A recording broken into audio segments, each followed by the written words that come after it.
இப்படி எல்லாம் பண்ணி அந்த பொண்ணு தன்னுடைய காதல் வலையில விழ வச்சிடறாங்க. அதுக்கப்புறமா அந்த பொண்ணோட சந்தோஷமா பொழுதுகள் கழியுது. அதுக்கப்புறம் அந்த பையன் அந்த பொண்ணை விட்டுட்டு அவன் பார்த்துன்னு பிக்கப்னு சொல்றாங்க பாரு, எஸ்கேப், அந்த மாதிரி போயிட்டான். போன உடனே இந்த பொண்ணுக்கு வேற இடத்துல திருமணம் பண்றாங்க. தன்னுடைய முதல் காதல் வந்து அந்த கணவனுக்கு தெரிய சொல்ல அவன் கிட்ட படுற சித்திரவதை இருக்கு பாருங்க, அதை சொற்களால சொல்லி மாளாது நடுவர்களே, அதை அனுபவிக்கிறவங்களுக்கு தான் தெரியும். அந்த துன்பம் அவர்களை விவாகரத்து என்னும் நரகத்தல தள்ளுது, இல்லைன்னா மரணத்தை முத்தமிட வைக்கிறது நடுவர்களே. அதை நீங்கள் உணர வேண்டும். நான் ஒரு உண்மை சம்பவத்தை சொல்றேன் கேளுங்க. இங்க வந்திருக்கிற எல்லாருக்குமே இது வந்து ரொம்ப பயன்படும் நினைக்கிறேன். எனக்கு தெரிஞ்ச ஒரு உறவுக்காரங்களுடைய பொண்ணு, அந்த அம்மாவுக்கு வந்து பாத்தீங்கன்னா அந்த பெண்ணுடைய அம்மாவுக்கு கணவன் கிடையாது, இறந்துட்டாரு. அந்த சின்ன வயசுலயே அந்த பிள்ளைங்களை விட்டு இறந்து போயிட்டாரு. இறந்துட்டதான் இவங்க வந்து ரொம்ப கஷ்டப்பட்டு அந்த பொண்ணை வளர்க்குறாங்க.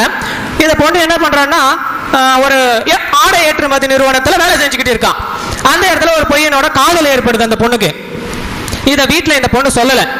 அந்த அம்மா கஷ்டப்பட்டு தான் சேர்த்து வச்சிருந்த பணத்தெல்லாம் வச்சு நகை நட்டு பட்டு புடவை எல்லாம் வாங்கி ஊர்ல எல்லாருக்கும் சொல்லி நிச்சயம் பண்றாங்க ஒரு நல்ல பையனா பார்த்து.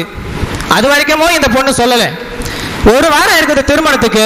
அந்த பொண்ணு என்ன பண்றேன்னா, அம்மா நான் கம்பெனிக்கு போயிட்டு என்னோட தோழிகள்லாம் பார்த்துட்டு வந்துடுறேன் அப்படின்னு சொல்லிட்டு போனவ நைட் ஆக சொல்ல ஒரே போன் கால் வருது, நான் இந்நேரம் கல்யாணம் பண்ணிக்கிட்டு வீட்டுக்கு வர மாட்டேன்னு சொல்லிட்டான்.